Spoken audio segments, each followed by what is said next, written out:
देखिए, husband wife के बीच में मैट्रिमोनियल डिस्प्यूट्स की एक बड़ी वजह यह भी होती है कि वाइफ का कहीं ना कहीं किसी व्यक्ति के साथ एक एक्स्ट्रा मैरिटल अफेयर चल रहा होता है और उस एक्स्ट्रा मैरिटल अफेयर के चलते हस्बैंड वाइफ के बीच में झगड़े भी होते हैं और झगड़ों की वजह से वाइफ अपने हस्बैंड को छोड़कर चली जाती है और अपने मायके में रहने लग जाती है।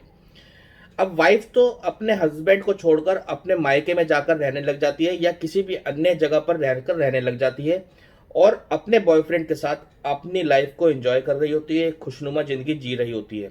और दूसरी तरफ वही वाइफ अपने हस्बैंड के अगेंस्ट झूठे सच्चे इल्जाम लगाकर तरह तरीके के केसेस को फाइल कर देती है, सिर्फ इस नियत से कि वो अपने कंडक्ट को जस्टिफाई कर सके और ये दिखा सके कि वो अपने पति को मजबूरी में छोड़कर गई है और अलग रह रही है। और उन सभी केसेस के माध्यम से अपने हस्बैंड से मेंटेनेंस यानी गुजारा भत्ता क्लेम करने लगती है, मेंटेनेंस की डिमांड करने लगती है। अब देखिए, सवाल ये आता है कि पति तो बेचारा परेशान हो रहा होता है क्योंकि वह जानता है कि उसकी वाइफ का एक्स्ट्रा मैरिटल अफेयर चल रहा है और वो अपने बॉयफ्रेंड के साथ अपनी लाइफ को एंजॉय कर रही है। और दूसरी तरफ उसी वाइफ ने अपने हस्बैंड के खिलाफ कोर्ट में मेंटेनेंस का केस फाइल कर रखा होता है, वो मेंटेनेंस की डिमांड कर रही होती है। तो ऐसे में जहां एक पति इस बात को जानता है कि उसकी वाइफ उसे खुद जानबूझ के छोड़कर गई है और उसकी वाइफ का किसी दूसरे व्यक्ति के साथ अफेयर चल रहा है, ऐसी सिचुएशन में क्या हस्बैंड को अपनी वाइफ को मेंटेनेंस देना पड़ेगा या नहीं, आज इस विषय पर बात करने वाले हैं। तो दोस्तों, बने रहिए मेरे साथ। मेरा नाम है अश्वनी सक्सेना और आप देख रहे हैं YouTube channel Legal Advisors and solicitors.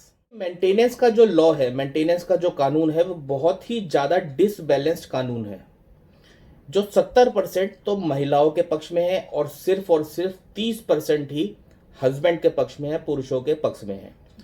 अब जो 30% प्रोविजन है जो हस्बैंड के फेवर में जाता है, उसमें से एक कंडीशन ये भी है कि अगर वाइफ किसी दूसरे व्यक्ति के साथ एक्स्ट्रा मैरिटल अफेयर में रह रही है तो ऐसी सिचुएशन में हस्बैंड को अपनी वाइफ को मेंटेनेंस नहीं देना पड़ेगा। अगर वाइफ एडल्ट्री में रह रही है तो हस्बैंड को अपनी वाइफ को मेंटेनेंस नहीं देना, ऐसा प्रोविजन है, ऐसा कानून है। लेकिन ऐसी सिचुएशन में, इस तरीके की सिचुएशंस में प्रॉब्लम क्या आती है और बहुत से हस्बैंड जो इस तरीके की सिचुएशन फेस कर रहे हैं या जिनके कोर्ट में केस चल रहे हैं, वो ये बात जानते भी होंगे कि असल ज़िंदगी में प्रॉब्लम ये आती है कि हस्बैंड ये बात अच्छे से जानता भी है कि उसकी वाइफ उससे खुद छोड़कर गई है, उसकी वाइफ का किसी दूसरे व्यक्ति के साथ अफेयर चल रहा है। हस्बैंड ने ये सारी बात कोर्ट में बता भी दी है, उसके बाद भी हस्बैंड को कोर्ट में अपनी वाइफ को मेंटेनेंस देनी पड़ रही है। तो एक तरफ ये कानून जो ये कहता है कि अगर वाइफ एडल्ट्री में है, उसका किसी से अफेयर चल रहा है तो मेंटेनेंस नहीं देनी होगी, तो ऐसे कानून का क्या मायने।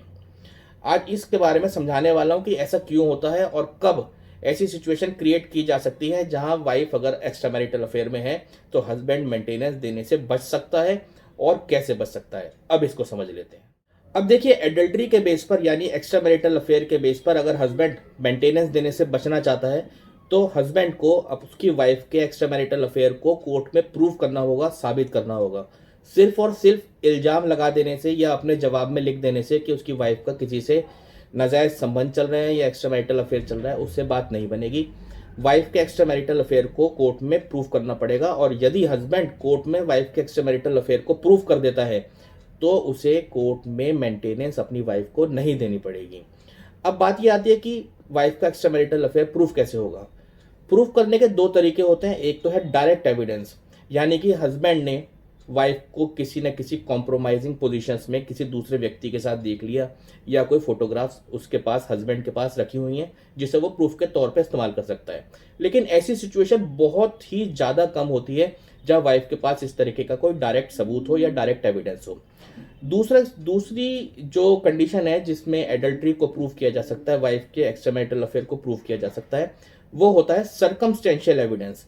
सर्कमस्टेंशियल एविडेंस का मतलब है कि हमारे पास डायरेक्ट एविडेंस तो कोई नहीं है, हमने डायरेक्टली तो नहीं देखा कि वाइफ किसी दूसरे व्यक्ति के साथ किसी कॉम्प्रोमाइजिंग पोजीशंस में है या कुछ है, लेकिन वाइफ के चाल चलन से, उसके हाव भाव से, उसके बात करने के तरीके से, उसके चिड़चिड़ेपन से, फ़ोन पे ज़्यादा से ज़्यादा लगे रहने से या किसी न किसी से बार बार मैसेज पर टेक्स्ट करने से, इन तरीके की चीज़ों से कोर्ट में साबित किया जा सकता है सर्कमस्टेंसेस के बेस पर कि वाइफ का किसी न किसी व्यक्ति के साथ एक्स्ट्रा मैरिटल अफेयर चल रहा है। अब इसमें गवाह कौन बनेगा और सबूत क्या होंगे उसको समझ लेते हैं। देखिए, सबसे पहला गवाह और मेन गवाह जो इसमें होता है वो खुद हस्बैंड होता है। हस्बैंड को अपनी गवाही कोर्ट में बहुत अच्छे से देनी होती है, क्योंकि सबसे पहले हस्बैंड ही इस दौर से गुजरता है, समझता है कि उसकी वाइफ का एक्स्ट्रा मैरिटल अफेयर चल रहा है, और उसको जिन जिन तरीकों से इस बात का पता चलता है या उसको महसूस होने लगता है कि उसकी वाइफ का एक्स्ट्रा मैरिटल अफेयर चल रहा है, वो सारी बातें उसे कोर्ट में गवाही के माध्यम से कोर्ट के सामने, जज के सामने रखनी पड़ती हैं, बतानी पड़ती हैं। इसके अलावा दूसरा सबूत जो होता है, जो वाइफ का एक्स्ट्रा मैरिटल अफेयर को कोर्ट में साबित कर सकता है, वो होता है वाइफ की कॉल डिटेल्स या उसके मैसेजेस, जो बहुत ही आसानी से कोर्ट के माध्यम से कोर्ट में एप्लीकेशन लगाकर कोर्ट में मंगाए जा सकते हैं। इसके लिए किसी भी तरीके का हमारे को परेशानी नहीं होती कि हमारे को वाइफ का फ़ोन चाहिए या उसके फ़ोन से कैसे निकालें। कोर्ट में एप्लीकेशन लगाएं कि मैं वाइफ की कॉल डिटेल्स मंगाना चाहता हूं, क्योंकि वाइफ का किसी न किसी के साथ एक्स्ट्रा मैरिटल अफेयर हो सकता है, और उसके माध्यम से सारी डिटेल्स आपके पास आ जाएंगी कोर्ट में। और जिस जिस नंबर से वाइफ आप फ़ोन पे ज़्यादा से ज़्यादा बात करती है, उस नंबर से आप कॉन्टैक्ट करके या उस नंबर का लिंक लेके आप बता सकते हैं कि यही वो व्यक्ति है जिसके साथ उसका अफेयर चल रहा है या वाइफ का अफेयर चल रहा है। यही वो तरीके होते हैं जिनसे कोर्ट में वाइफ के एक्स्ट्रा मैरिटल अफेयर को प्रूफ किया जाता है, साबित किया जाता है। और यदि आप अपनी वाइफ के एक्स्ट्रा मैरिटल अफेयर को डायरेक्ट एविडेंस या सर्कमस्टेंशियल एविडेंस के जरिए अगर प्रूफ कर देते हैं, साबित कर देते हैं, तो आपको कोर्ट में अपनी वाइफ को मेंटेनेंस नहीं देनी पड़ेगी। यही फ़र्क होता है जहां लोग कहते हैं कि हमने कोर्ट में ये सारी बातें बता भी दी कि वाइफ का एक्स्ट्रा मैरिटल अफेयर चल रहा है, इस व्यक्ति के साथ अफेयर चल रहा है, उसके बावजूद भी हमें मेंटेनेंस देनी पड़ती है। फ़र्क इतना ही होता है कि वह बता तो देते हैं लेकिन उस बात को साबित नहीं कर पाते। लेकिन अगर ये बात साबित कर दी जाए कि वाइफ का एक्स्ट्रा मैरिटल अफेयर सच में चल रहा है, तो मेंटेनेंस देने से एक हस्बैंड बच सकता है, उसे बिल्कुल भी मेंटेनेंस नहीं देनी पड़ेगी। यही कानून है और यही प्रोविजन है लॉ का। एक्स्ट्रा मैरिटल अफेयर कैसे साबित होता है और उसके क्या क्या लक्षण होते हैं, उस पर ऑलरेडी मैंने एक वीडियो बना रखी है, उसका लिंक मैं डिस्क्रिप्शन में दे दूंगा। उसमें जितनी भी कंडीशंस हैं वो हस्बैंड और वाइफ दोनों पर ही लागू होती हैं। आप चाहें तो उस वीडियो को भी देख सकते हैं। अगर आपको ये वाली वीडियो पसंद आई तो वीडियो को लाइक, शेयर एंड कमेंट कर दें, हमारे चैनल को सब्सक्राइब कर लें और बेल आइकन को दबाना ना भूलें, जिससे हमारी वीडियो की नोटिफिकेशन आप व्यूअर्स तक पहुंचती रहे। अगर आपका कोई सवाल, आपकी कोई क्वेरी, आप हमें कमेंट सेक्शन में लिखें। आपकी बातों का जवाब देने की पूरी कोशिश की जाएगी। इसी के साथ विदा लेता हूं आपसे, अगली वीडियो में बहुत जल्द मिलूंगा। तो दोस्तों, मस्त रहें, स्वस्थ रहें, हंसते रहें, मुस्कुराते रहें। आप हैं तो हम हैं, इसलिए स्टे सेफ, स्टे अलर्ट। आपका दिन शुभ हो।